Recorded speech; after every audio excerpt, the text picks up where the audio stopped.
Hello everybody out there, and welcome to another episode of That Talk Show with me, Barry Holmes. Yes, we are here for our 73rd installment of the That Talk Show, and it feels like just yesterday that I was talking to you guys each week, and the platform that we've created is something that I'm just so exuberantly happy to talk about and just be a part of, man. One of the things that I was so happy to do today was I got a chance to golf, right? And shout out to Mary Bethany's brother John. We got a chance to go check out the Hillsborough Country Club. And, I haven't quite really gotten a grasp on what it is that I really love about golfing. But I've really just enjoyed going out there with my father and just going out there and shooting 18 holes. Now, granted, I definitely got a lot, very frustrated in the back nine of the course we were playing today. And I think that it was pretty dope because, the course that we usually go to with Raritan Landing is mostly a bunch of par threes and par fours. So it's almost like a beginner's course, right? So, John, hooked us up with this really dope tee time over at Hillsborough Country Club. And I really got to experience something different. And it was a different type of struggle, man, out there. I mean, we were shooting at some holes that you didn't even get a chance to see the pin. And like I said, I still haven't grasped what it is that I like so much about golfing.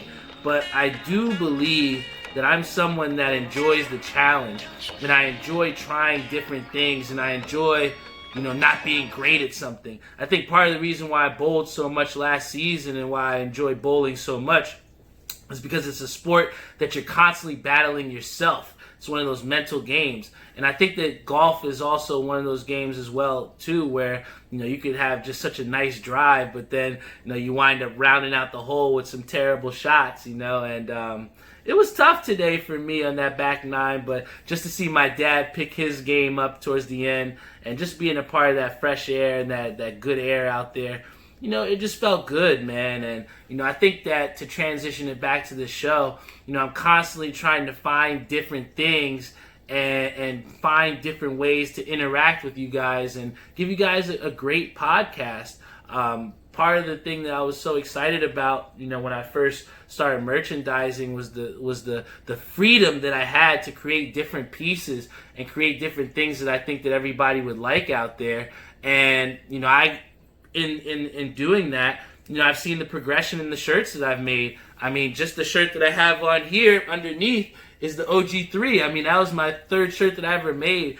And now to come on and, I had a crazy idea that I did some research on how to make happen. And now I can sit before you guys with a Mets-style jersey with Talk That Talk Show on the front with my name on the back. I mean... I'm constantly, the thing about it is like, I have these ideas, man, and I just pride myself on being a person that tries to at least take these ideas and materialize them, I think part of the reasons why, a lot of people don't respect certain people is because a lot of times people are just all talk. And I just feel like anything that I tell with you guys and anything that I'm trying to think on my mind, I'm constantly trying to put that into motion. And like Suge said on our Instagram live stream, execution is key, right? So, I think that execution is key, but there's also a certain consistency that goes along with that. And, everybody out there that's tuned in, you're part of the reason why I can stay consistent each and every week. I mean, we got Vitamin Z on our Instagram live stream, Suge, Doc G, my boy Carl Sam. He says the jersey is fire, the Talk That Talk Show jersey. We got my Uncle Mickey on the Facebook live stream, Mary Bethany, Kevin Rosa, Suge. Thank you so much to everybody that keeps tuning in each and every week to this show. I wouldn't be here if it wasn't for my sponsors. Shout out to VW Liquors located in Wick Plaza, Edison, New Jersey. I'm going to get into a beer review from them really dope soon. Can't wait to talk to you guys about this new beer that we got. Also got to talk about Air We Are. Got the best air conditioning needs here. Anywhere in the area you need them, they're going to be there for you. And then also we got to give a big shout out to our sponsor at Skydive Socks with my boy Savion Gaynor. He's got some really dope stuff out there, custom-made tie-dye socks, you name it. Go talk to him, right? Also, we have 2 more sponsors. I got to give a big shout-out to Parlor. They're the ones that helped me make my shirts, so I love my boy Timmy Hugel over there. And then finally, our 5th sponsor at 91s.com. I made a collab shirt with my boy Cody Bromley. Check them out over there under the collab section. Like I said, this is more than just a podcast. It's a movement, yo. I'm going to keep pouring my heart and soul into this mic. I'm going to keep trying to give you guys the best stuff that you want to hear about. I just help you guys to just be here with me along for this ride. And everybody, I was talking to Nicky Knight on the Facebook Messenger, and he was just so happy and just so pumped to showcase his shirts that he had got and supported from me. And it just kind of brought me back to something that Carl had said to me. Like I said, and it's really stuck with me. But he said, if I'm your friend and I don't support you, I'm just waiting for you to fail. And that's something that's really stuck around with me. And then I saw on Twitter today that there was a tweet that somebody said, and it said, pay attention to the people that support you, not when it's, people around, right? So it's so easy to say, oh, I support this when, the loudest, when, people are around and stuff. But you really got to pay attention to the people that are consistently supporting you and putting you best, your best interest forward. And, one of my people that I really love, shout out to my boy Jose, but he gave me one of the best, moments, I think, in my selling, merchandise career over these past couple of days. And, he had a big birthday, so shout out to him, Jose. He's going to love this if he's tuned in. But, I went over to Jose's house, for his birthday. And, he told me, he said, yo, bring your merchandise, bring all the bags, bring everything over. And, I didn't really think much of it because I was going to bring him a long sleeve OG5 for his friend. And, that's the type of person that Jose is. Like, he'll give you the shirt off his back. And, he had his one friend over. I think his name was Eugene. And, Eugene definitely was somebody that, definitely looked like he went through some hard times, And Jose thought so much of my brand, and he thought so much of just the freshness or whatever it was that, it is to have the Talk That Talk merch. And he gave, this guy the snapback that I had made for him. He gave him a brand new shirt. And the guy literally, it looked like it was Christmas. And he actually made a joke, and he was like, it's your birthday, Jose. I was like, how are you giving me stuff? And, it just really meant something to me because, these are the type of people that I'm surrounding myself with is, someone in Jose who is going to support my brand to the fullest to where, he wants other people to support and he'll give his merch to other people. And in the process of being at his birthday party, he wound up telling his boy to buy out my entire smalls. So I would wind up selling like 3 or 4 shirts. And, on top of that, as the guy asked me for his Venmo, shout out to Matt Komar, love you, brother. But when he asked for my Venmo, he wound up giving me an extra $10. He said just out of support. And like I said, like I didn't want to like tear up or nothing, but when you're somebody that has brought this brand from absolutely nothing, you know what I'm saying? Like I remember being so scared to record an episode of this podcast to where somebody is willing to just buy out your entire stock and size of your shirts and thought that it was just the hottest thing, I can't tell you how much that means to me, guys. It really, empowers me to make shirts with, to make jerseys with Talk That Talk Show on it, to take these creative leaps and these bounds to see where else I can go with this, man. So, it's people like Jose out there that continue to make me and push me forward and try out these different ventures and instill the confidence in me that we will make this show pop off, man. So thank you to everybody that's tuned in. Thank you to my loyal supporters, man. And we got a great show lined up for you guys. So let's start off with the beer review today. We usually do it at the end of the show, but I wanted to get you guys early and out today with some great beer so that hopefully you can try it out, when you get off this show. But I'm gonna try out this beer.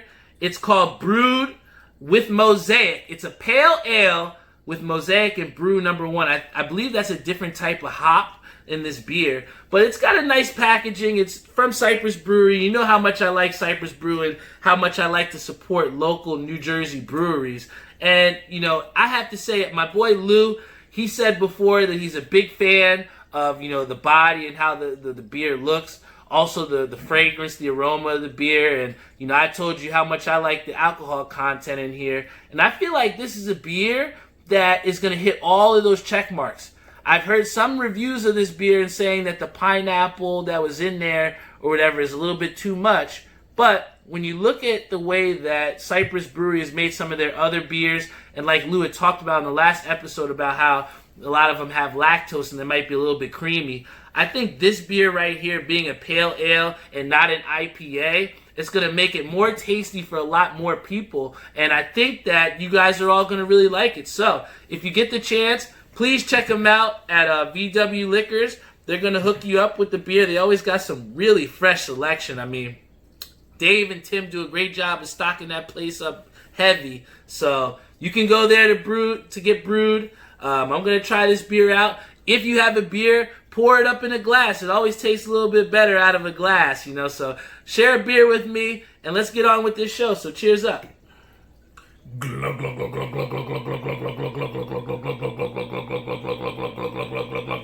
Brewed with Mosaic, Cypress Brewing, 30 Nixon Lane, Edison, New Jersey. Yeah, and that's an Edison brewery, man. So you know where I'm from. I'm always repping the south side of Edison. So, you know, to have a brewery literally right down the street, I love the beer that they have. And you see, a lot of times if it's a little bit harsh, I'm not going to drink as much of it, but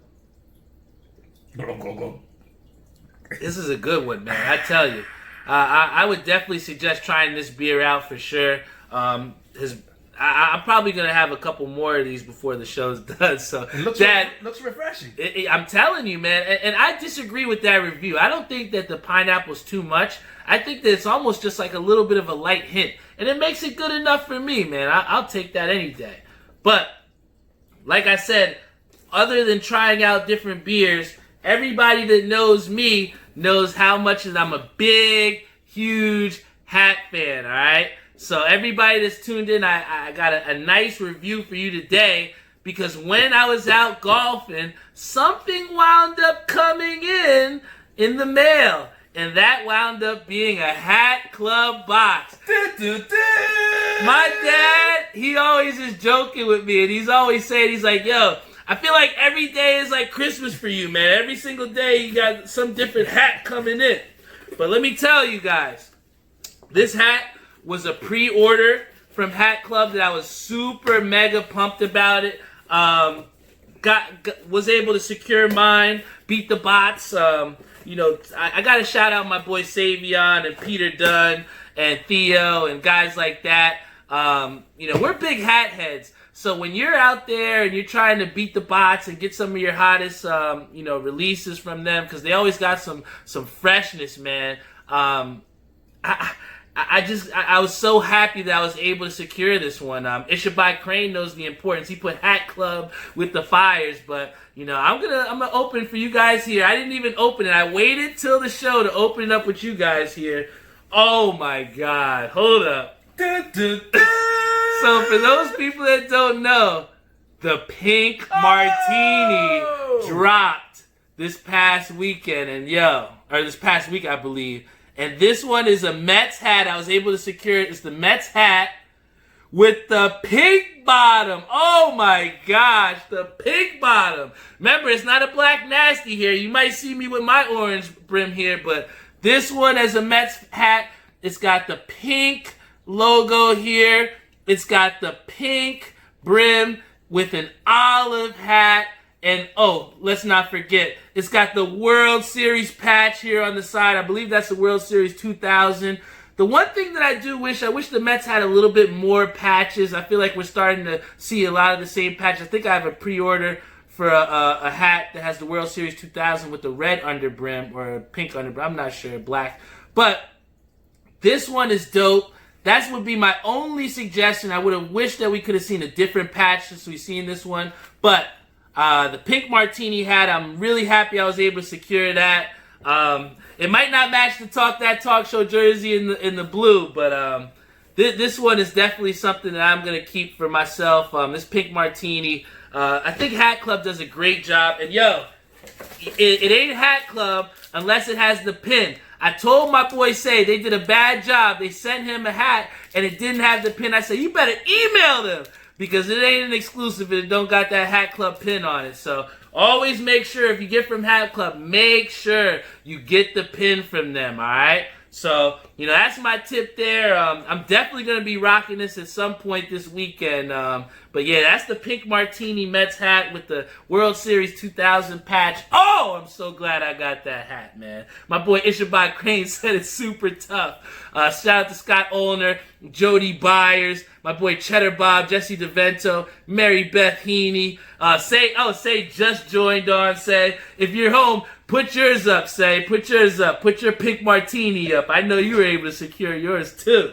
All right? But one thing I got to talk about, and Say so eloquently is here on the show, but, one thing that I got to talk about is how I was so disappointed in my Boston Celtics. That was my one NBA Finals pick who I thought they were going to do it. I thought this was the year Kemba Walker wasn't on the Charlotte Hornets and he was going to show out.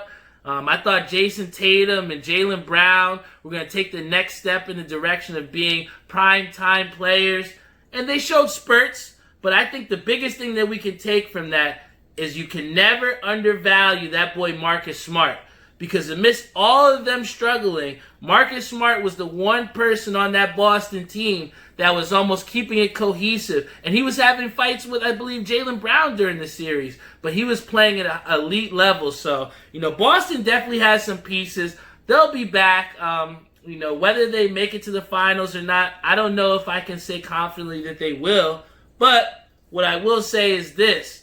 Say was right in that the Miami Heat are the Eastern Conference champions. He said that they were going to go to the NBA Finals, but now the question has now turned on to not can Miami make the NBA Finals, but now can they avoid a sweep?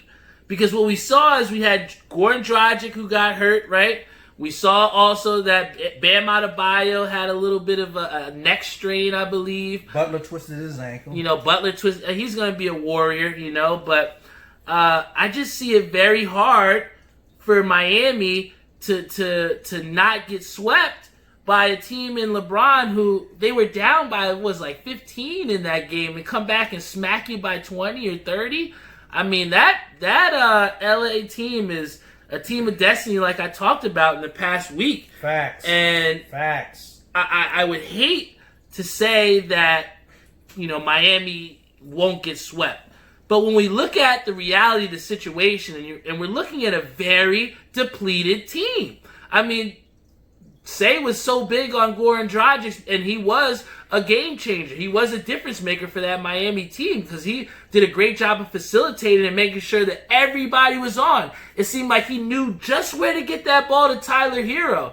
But with him not out there, and then you don't have Bam Adebayo, who is, arguably your best center. I mean, he was an all-star this year, so like Ishabod Crane says, Miami's done up. And now it's just a matter of when. So, we're going to look at LeBron, and he's going to have that.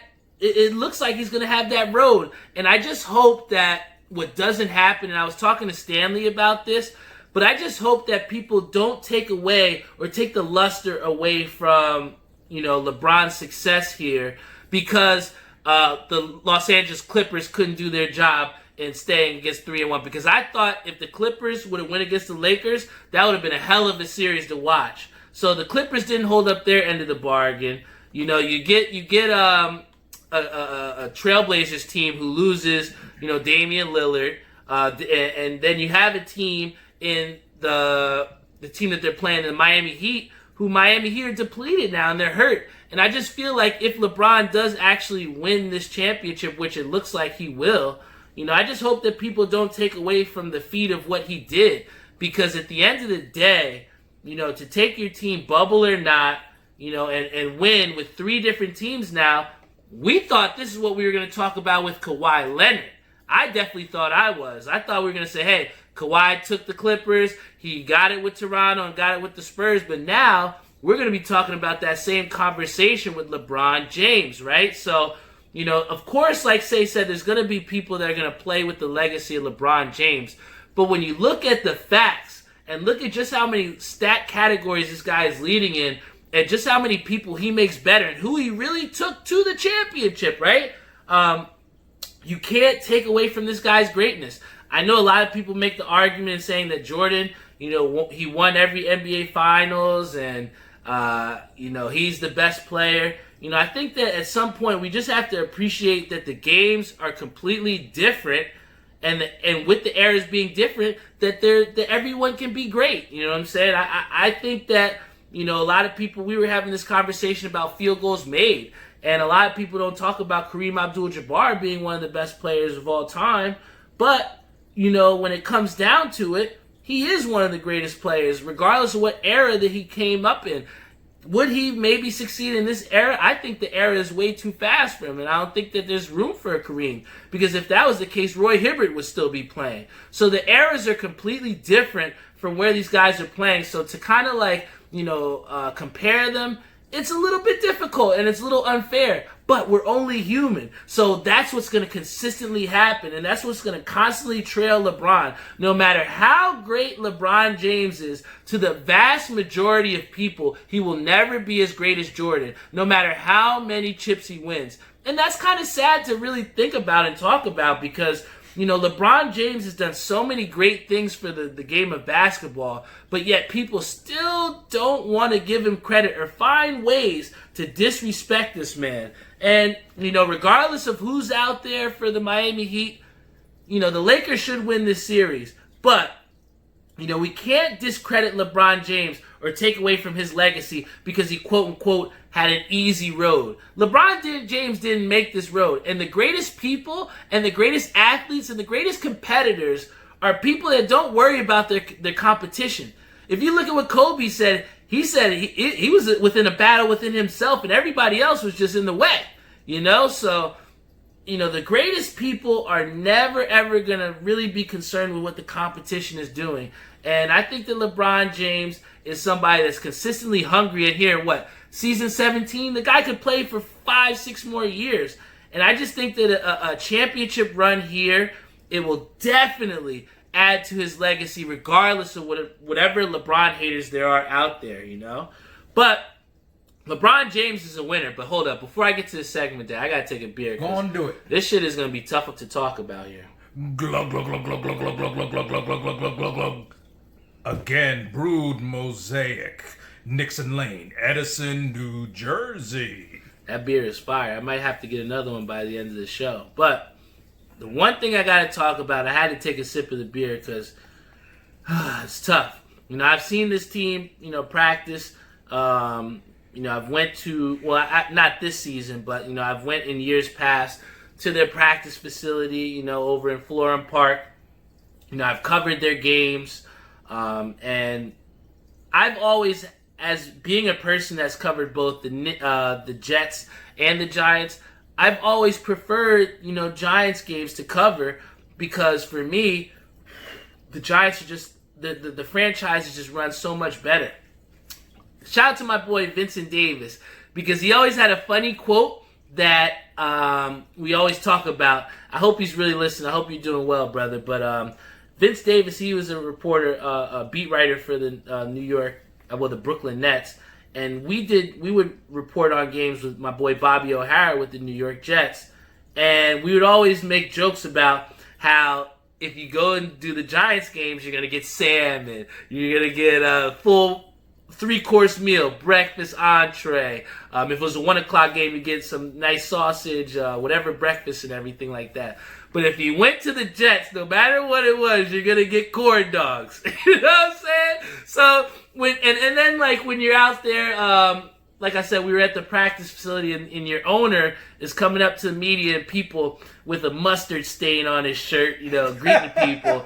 It gives you a representation of what this franchise is about. And it's tough, man. The Jets are tough. They're tough to talk about because, Sam Darnold had that really encouraging first run at the beginning of the game. He had people, who was it, Pat Mahomes talking about him, saying about how good of a run that was. And he juked the shit out of who was the safety of the middle linebacker. I don't know who that was on the Broncos, but it was poor tackling. But my boy, he cooked him. And there's no way that Sam Darnold should cook. But let me tell you this. Let me not get off topic.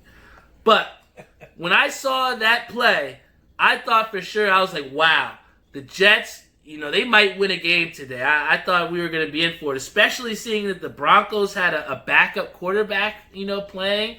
And, the Jets just never cease to amaze you on just how terrible they are, man. The meme that I saw was the look on Frank Gore's face, like, why the fuck did I come back for another season? Too many penalties. They got penalized. They shot themselves in the foot. Still had a chance to win the game. But, when I look at this and, what ultimately this really comes down to, and I saw a segment earlier, I think it was on Get Up on ESPN, and Mark Sanchez had broke down, how Sam Darnold was getting hit so much and how there was, missed protections from the running back and, how these guys are just getting passed. And, at some point, you got to look at the talent. And the Jets just are not talented enough to compete consistently in the NFL. I think that they have pieces, but when you look at their team overall and look at the things that they need to get better in, let's do a comparison. You look at the Chiefs. The thing that you can look at what the Chiefs what is wrong with them is, the rushing game sometimes people say isn't as benevolent as some other teams, right? We look at some other teams with the defense, and you look at the secondary, and they have elite secondary. And we look at some holes. Those are two definable holes that my Chiefs team has. You look at that Jets team, and there is multiple holes, all right? You got wide receiver depth. You got offensive line. You got no pressure on the quarterback. You got poor tackling. You got Jerry Jeudy absolutely mossed whoever that cornerback was on the New York Jets and put him on the coaster as a rookie. You know what I'm saying? So I look at the Jets and I look at a team that let's take the players and look at the holes. There's so many holes on the team. But when you look at the ultimate problem behind the New York Jets, where do these holes come from? And whatever company that you're in, whatever job that you look in, you can always look to the top for wherever your problems are coming from. And you look at that front office, and the front office hired Adam Gase after a losing season within your division. And you hire this guy as, this is the guy that's going to change my franchise. A guy who could not win a fucking game with the Miami Dolphins, couldn't get them to the playoffs. It was terrible, man. And then for them to be within the division and you select this guy as your dude, you have no other choice but to think that the Jets are going to be trash. This guy was brought in to develop Sam Darnold. And how far along have we gotten with Sam Darnold? We have people thinking that the Jets should pick Trevor Lawrence because they don't have faith in this guy, right? So when I look at it, and I look at a guy in Jamal Adams, who is your heart and soul of your defense, and he doesn't even want to play for your team. He doesn't even want to suit up for your team. He said, I'll go anywhere else but this Jets team. You got to look up top. And why are we putting the people in place, and why are they consistently putting the Jets at a disservice to compete in the NFL? All right? There's no reason why this Jet team should be an 0-4 team. There's no reason. When you look at it and you look at what they have, regardless of what the holes that they are, Adam Gase is not putting this team in the right positions, and the front office is not giving Gase the right tools around them to succeed. And when I look at it, and when I look at the New York Jets team, and they say, oh, maybe you should fire Adam Gase. That might not be the solution for right now, because look at it. You're going to give Greg Williams, a guy who had coaching experience, that got fired because of his inefficiencies. I just don't know if firing Adam Gase is really the option. Because what I've heard and what people say is, if you do, let Adam Gase go, there's free reign for this team. You know what I'm saying? You have you're going to get somebody who doesn't have winning experience as a coach, as a head coach, and there's no other staff around them. There's no people that they're courting in like a Doc Rivers just came for the Sixers. There's nobody that's getting courted in. So when I look at it, it's really, really difficult to see just how this Jets team can succeed moving forward. Because if the front office is not putting this team in good positions to win and to compete, and when you look at the coach, and the coach is not fit to put this team in a good position to compete, this team may not win more than 2 games on the season. You might quote me on this. Wow. I don't think the Jets are going to win more than 2 games this season, because from what I've seen from them, it's just not good, Dad. They need to play Atlanta. Are they playing Atlanta this year? Yeah, Atlanta will find a way to blow that game. Jeff's not going to like that. They'll come from behind. But even though, the Jets suck, even though I was wrong about the Boston Celtics, the one thing that I was right about, and the one thing that I tell Jeffrey all the time that he should have bet on, is that hockey. And I was completely 100% correct when before the NHL playoffs started, I said that most dangerous team, and if you want to make a futures bet, you better put that money on the Tampa Bay Lightning. And by golly, we were right about the Tampa Bay Lightning.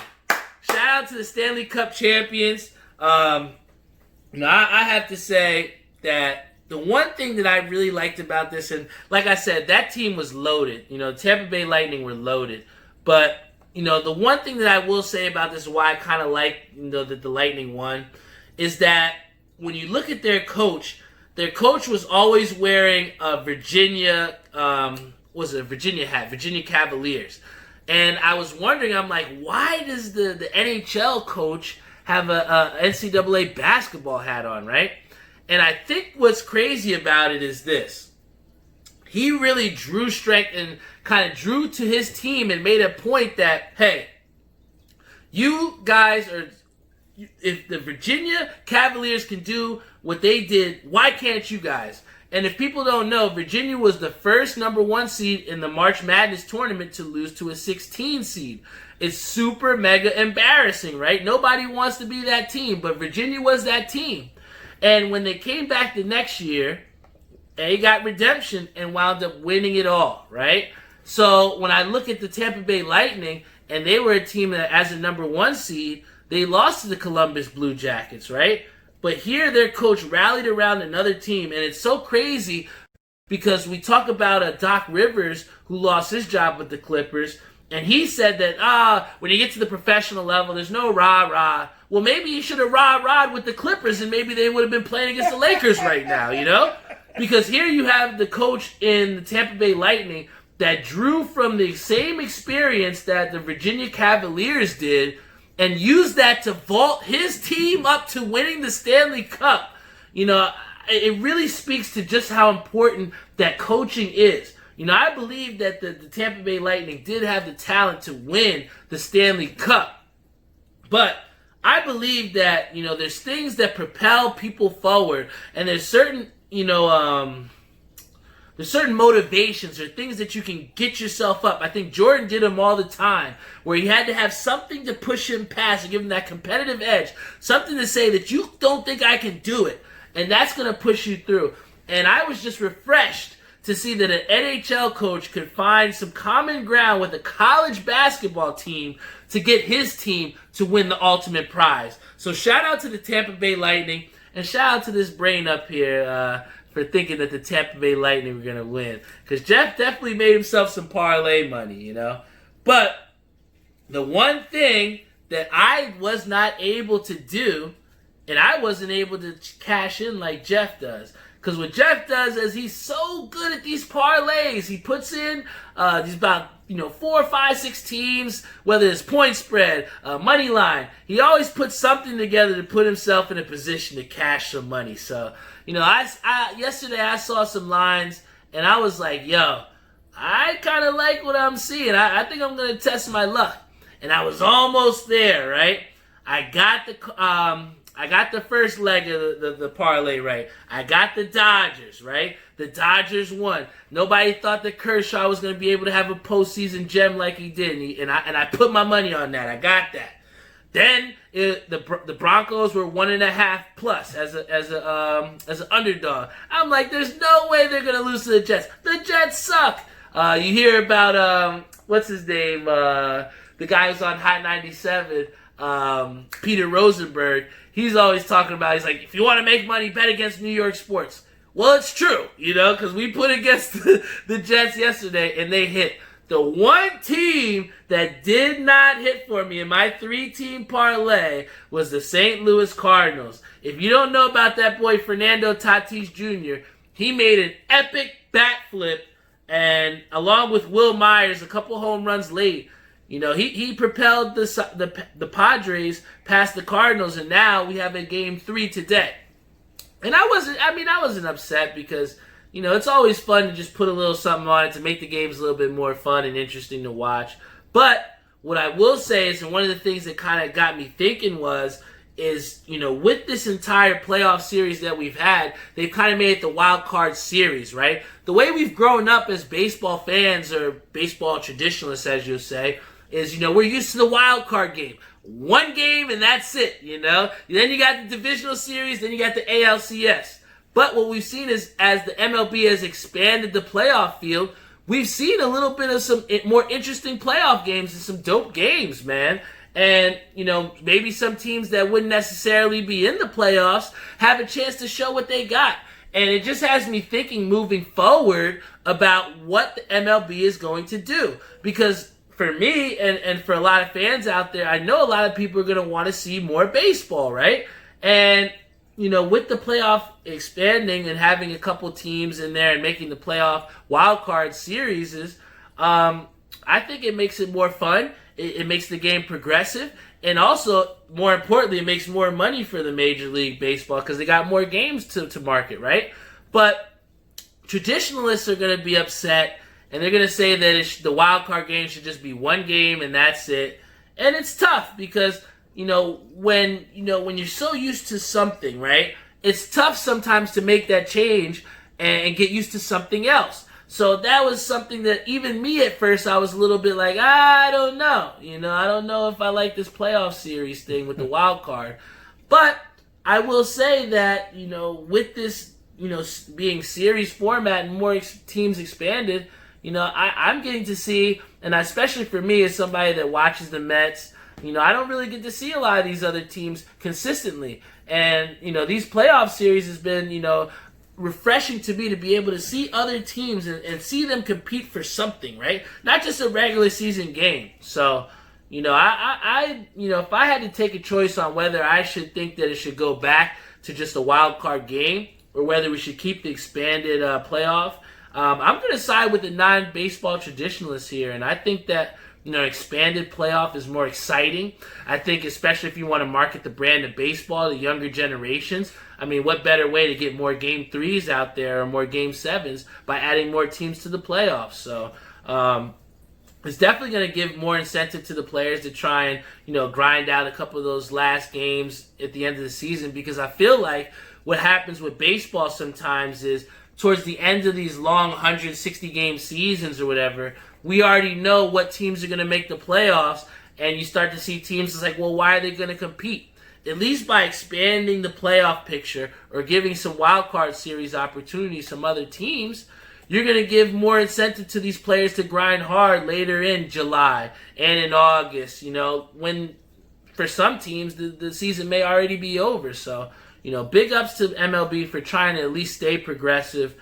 They've really done a great job over these past year or two and just trying to, be innovative and change the game to make it more accessible to everybody. So, I'm never going to complain about that, But the last thing I got to talk about before we get off here is everybody wants to talk and everybody's saying about how, Trump did contract the coronavirus, right? Him and the First Lady have tested positive.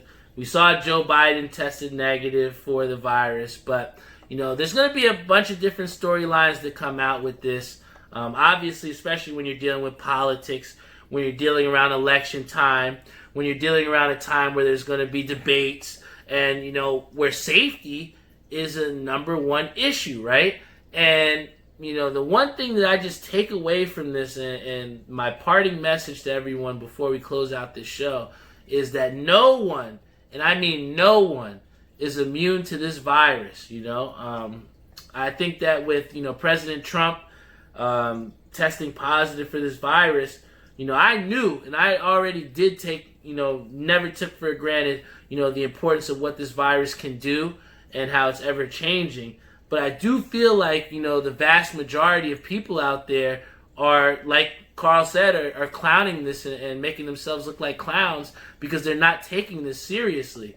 I've seen people within the own bowling community that haven't been wearing the mask like they should be. I've seen different times where you go into the convenience stores and people and clerks will not kick people out that have not had their masks on. And I think those people and everybody else out there that is not taking this seriously and is taking this lightly and believes in the Trump and saying that, this is going to be done and it's going to be over when it gets hot or whatever. The fact of the matter is this virus is killing people. I have lost people in my own family. I've seen other people that have been lost and have, contracted the virus. I've seen people that have struggled to deal with the virus. This is something that is completely real, right? And I think that if people shortchange that, or if people do not at least take this as a wake-up call to see that no one is immune from this virus, no matter if you're in the White House, no matter if you're in Brick City, no matter if you're in Edison, whether you're in Minnesota, you have a possibility of getting the virus. So if that means that you need to wear the mask, then wear the mask, all right? If that means that you need to stay inside or don't go around a big gathering, then don't do that, right? I know that if I want to go out for dinner, as much as I may think it's a little cold or whatever, I'm going to try and get a little bit of outdoor seating just in case if it can give me that little bit of edge, that little bit of protection, right? I'm going to take that risk. I mean, not take that risk, but I'm going to take that step so that I'm not taking a risk, right? Even when you're going around the golf course around people, wear the mask, even when you're in the gym, please wear the mask. And I think that, if anything that can be taken from this, a lot of people are saying that, I'm happy that Trump got the virus, maybe he'll die.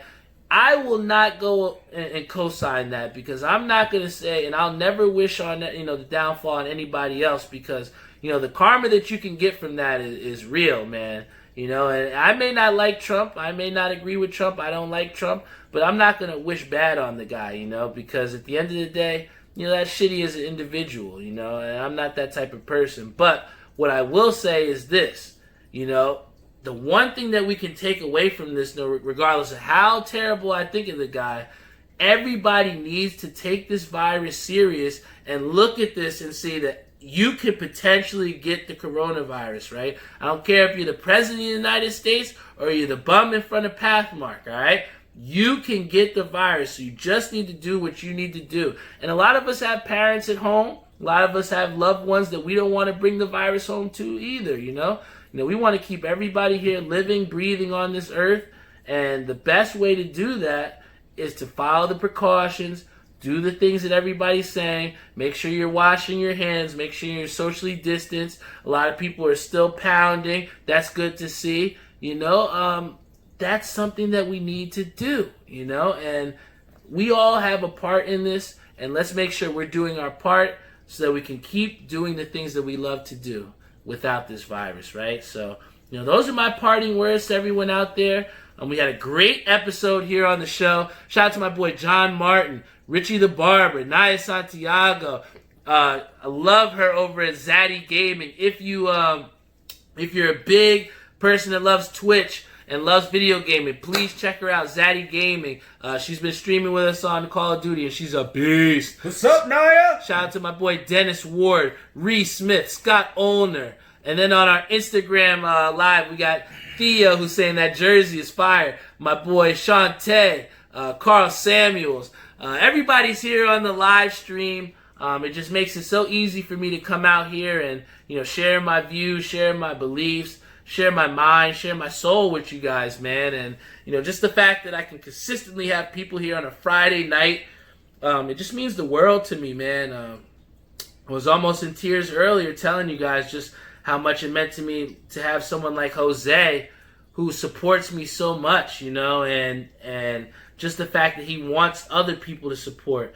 I got people like my boy Say out there who's consistently, giving me different content to talk about, and people that just call you just to say what's up, I was trying to explain that to my boy Kodos the other day, and I just value, the friendships that I have with people, and just the fact that they're just positive, relationships, people that'll just call me just to talk about nothing, just because, they thought about me, and I when I was younger, I don't think I really appreciated it to the max, but, being at 30, I think I've gotten a lot more reflective, and I feel that, I do have a really, really, really great friend group and a great support system, and people that truly believe in me.